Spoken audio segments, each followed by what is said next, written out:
Hey, what's going on, guys? My name's Slikk, back again with another video, and this is a review of the Batman Arkham Knight Batgirl DLC, and this is going to be a totally kind of chill commentary. It's not very organized, my thoughts. I haven't organized them ahead of time. Generally, I do. Sometimes I'll have a Word document, and I'll have bullet points and pointers that I like to talk about to keep everything organized. I just finished the game, the DLC rather, like 30 minutes ago, so this is totally just spewing my thoughts out, and that's basically it. This is going to be very organized. This is kind of just my raw review, my raw thoughts of the DLC after playing it. So first, I have to preface this with, I was very excited for this DLC. I was very excited for it. I thought it was going to be very good.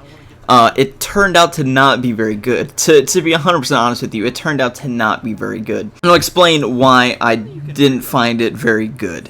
Well, first of all, the entire premise of it is something that we've seen over and over again since 2000 whatever, whenever the first Arkham Asylum came out. Basically, what you're doing in this DLC, it takes about 50 minutes to play, and I was hoping for something around 2 hours.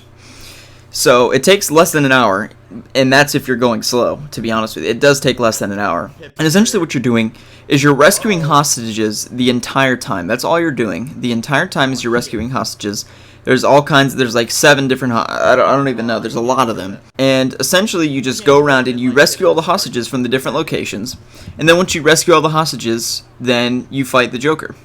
I didn't spoil any of the plot for you. This is a non-spoiler review of the game, or of the DLC rather. But that's just what you do. You just you rescue all the hostages, and then you fight the Joker. And Harley Quinn as well. I will say the boss fight at the end, I did like it. I liked the boss fight at the end. So because of that, this DLC really fails to deliver anything that's revolutionary or particularly interesting in many ways, I would say. It is stuff that we've seen before. It's stealth takedown, like the way we've seen it before. And because of that, playing as Batgirl is really just reskinned Batman with nerfed abilities. And in my live commentary, what I do, all 3 parts will be linked in the description below in a playlist, hopefully, or just all 3 separately. What I realize is that all 3, essentially what you're doing is what we've seen before, except you're reskinned as Batwoman or Batgirl, but really playing as Batgirl is just a reskin. What you're doing is essentially the same thing as Batman has done the last 3 games. So because of that, it's not particularly interesting. For example, they really sold this notion, Warner Brothers Montreal, before the game, that Batgirl was unique from Batman because she has not as good fighting skills, but she is, like, you know, intelligent, and she has really good hacking ability. She's really good with computers. Well, we don't really do anything different. Batman, they both have the hacking device and the decryption panels and everything like that. So she's really hacking, and she may be better with computers or smarter than Batman or whatever, but it doesn't really show in the game, and the gameplay doesn't really illustrate that. It's really just Batman reskinned in a female, which makes the DLC not particularly intriguing. Furthermore, one of the other things I was really excited for is many of my viewers and subscribers were commenting, are you going to do the side mission walkthroughs in addition to, you know, and everyone was, you know, I got multiple comments of people building up how there's going to be side missions in the DLC and everything like that, and if I was going to do a walkthrough of them and everything like that. Absolutely 0 side missions. There are no side missions in the entire DLC, which was disappointing. I was hoping that there's going to be at least something to do on the side. There is not. It is totally just it's a linear story, just like Arkham Asylum.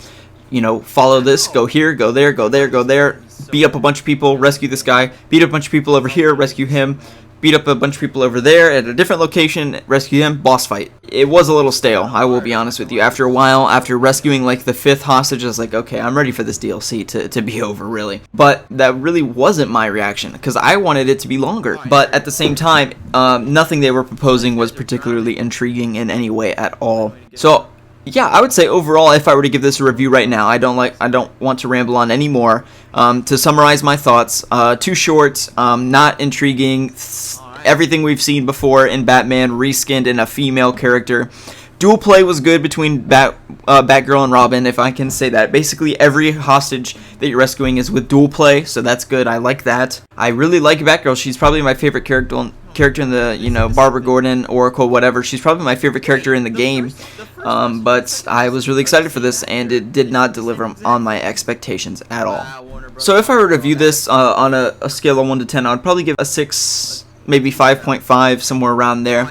I know that is kind of harsh, and I did kind of enjoy my experience with it. If you are an Arkham Knight Season Pass holder, I'm not saying don't play it. It's not that bad. It's not that terrible. It's fun playing as Batgirl, you know, whatever. But if you don't have the DLC Season Pass and you didn't already buy it, unlike me, then do not buy this. I would not buy this. You can watch the playthrough or walkthrough of, you know, my walkthrough, or you can watch other YouTubers. There's plenty, or you can even not watch it at all, to be honest, because there's nothing. It doesn't link the stories at all. It doesn't really propose any new story. It is a prequel, but that doesn't necessarily mean that they can't build on existing stories, that they couldn't have little nuances referring to Arkham Asylum and the story that happened there. They couldn't have little nuances to Arkham Origins or anything. There's no comic book references. It's really just beat up a bunch of thugs and rescue hostages, to be 100% honest with you. It doesn't provide any content or story to add on to the experience that we've had from the previous 3 games. So because of that, I'm going to rate this, you know, a 6, 5.5 out of 10, somewhere around in that area. And ultimately, I do not recommend this DLC. So I hope you all enjoyed this video. If you did, you can of course hit the like button. Also be sure to check out all 3 of my Batgirl walkthrough videos. Part 1, 2, and 3 will all be linked in the description below, as all my other recent Arkham Knight videos in the description below. Hope you all enjoyed the video. Thanks again for watching.